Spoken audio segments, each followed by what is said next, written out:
They all go through it, Miss Rachel. Dill was comforted, but Jem and I weren't. There was the problem of Jem showing up some pants in the morning. Did give you some of mine, said Dill, as we came to Miss Rachel's steps. Jem said he couldn't get in them, but thanks anyway. We said goodbye and Dill went inside the house. He evidently remembered he was engaged to me, for he ran back out and kissed me swiftly in front of Jem. "Y'all right here?" he bawled after us. Had Jem's pants been safely on him, we would not have slept much anyway. Every night sound I heard from my cot on the back porch was magnified threefold. Every scratch of feet on the gravel was Boo Radley seeking revenge. Every passing Negro laughing in the night was Boo Radley loose and after us. Insects splashing against the screen were Boo Radley's insane fingers picking the wire to pieces. The chinaberry trees were malignant, hovering alive. I lingered between sleep and wakefulness until I heard Jem murmur, "Sleep, little Three Eyes? Are you crazy?" Shh, Atticus's lights out. In the waning moonlight, I saw Jem swing his feet to the floor. "I'm going after him," he said. I sat upright. "You can't. I won't let you." He was struggling into his shirt. "I've got to. You do, and I'll wake up Atticus. You do, and I'll kill you." I pulled him down beside me on the cot. I tried to reason with him.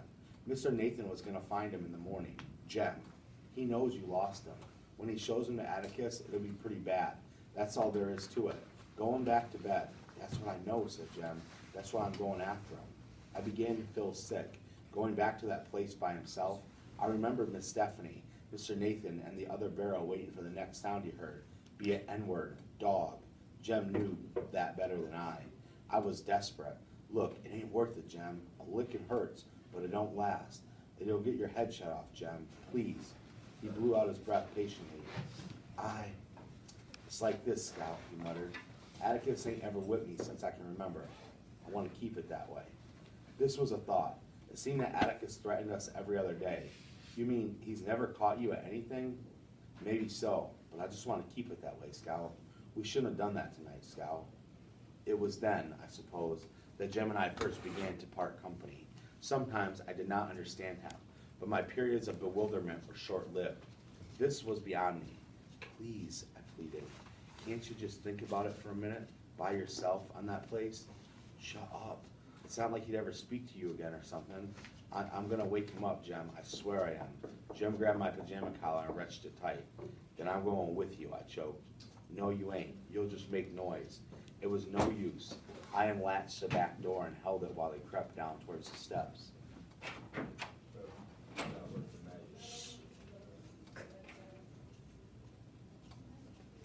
It must have been 2 o'clock. The moon was setting and the lattice-lit shadows were fading into fuzzy nothingness.